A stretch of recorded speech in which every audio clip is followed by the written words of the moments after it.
Great video by the Porof G pod. I'll put the link below. It's a long video. It's 1 hour.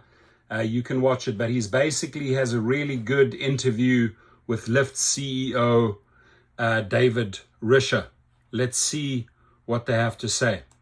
Tangible differentiation. Why do you think you're able to grab share? If you're on a very basic level, is it a cost advantage? Is it a culture advantage?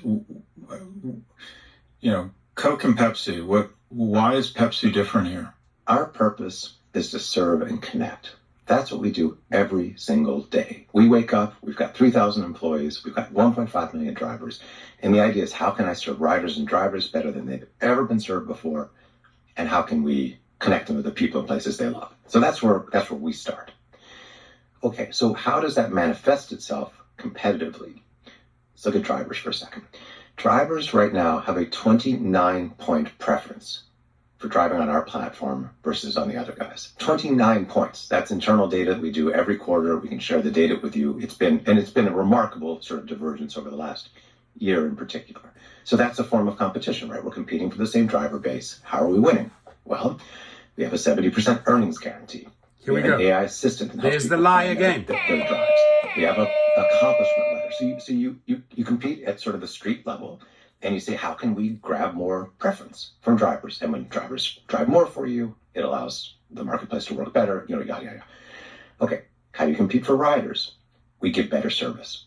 Now, people don't necessarily know that right now, and I grant you that. Right now, yes, we have a small price advantage, but frankly, that's tiny, and we compete, frankly, on price sort of by matching. Like that's not really sort of a competition area as much for us. We really want to compete on service. I'll tell you something. Today, we will pick you up about 30 seconds faster than our competition does on average, which is very significant considering we're a third their size. I will tell you that our driver cancellation rate, and it's a lot of data, but here we go. When I started, it was about 14%. So 14% of the time a driver would cancel on you. Now it's down to 4.9%. So we just over again provide better service. And the reason or the way that shows up, and the reason therefore it allows us to kind of claw back share, is because it increases new rider activation for sure, but frequency. And that's a huge part of it. A lot of people know about Rideshare, but people only take it 2 or 3 times a month. If we can do better service, they come back to us, they ride more. And so that's why we've been growing so much. Fortunately or unfortunately for you, Uber's become a verb or is synonymous with ride hailing. And so you have to, you're Avis, you need to try harder. But you're finding that consumers, are they more loyal? Is it that what sounds like a better offering, and by the way, I think focusing on the drivers is actually a very smart thing to do. But do you see in consumer survey data that your riders are more loyal and willing to pay a price premium, or how does that manifest in terms of consumer feedback? So the short answer is they are more loyal, and they're getting more loyal every day. So our frequency has never been higher. Both our new riders and our frequency has never been higher. I'm going to take a little bit of a side and I'll come back. I drive for LYFT. Come on, David. One of the things that I hear a couple of, because I always... Come on, David, you don't drive for LYFT. And typically the responses come in a couple of categories.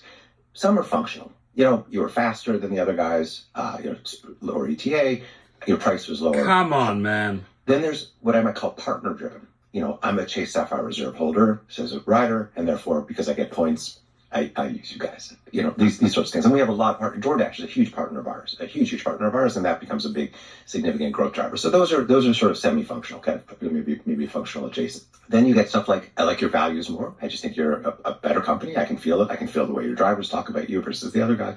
Then you get a whole bunch of other things. That's true. The way it shows up most consistently on the financials is growth. And again, taking share. As I mentioned, when I started, we were 26%, then 27%, then 28%, then 29%, then 30%. We're touching 31%. So that's just a little part of it. This is not my video, so I want to give Professor G credit, and then I'll leave the link below. Go over there and watch the entire interview, right? Very, very good questions.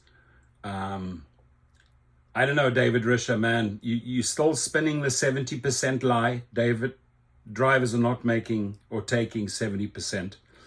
And there are tons of other little lies built in there. So, if you want to recycle the same bullshit, jump around, channel to channel and lie to the public. But it's truly time to tell the truth. There's a few little accurate statements here by him, but I would say in general, he's just flat out no problem at all lying to the public. What do you think? What do you think? Please leave your comments.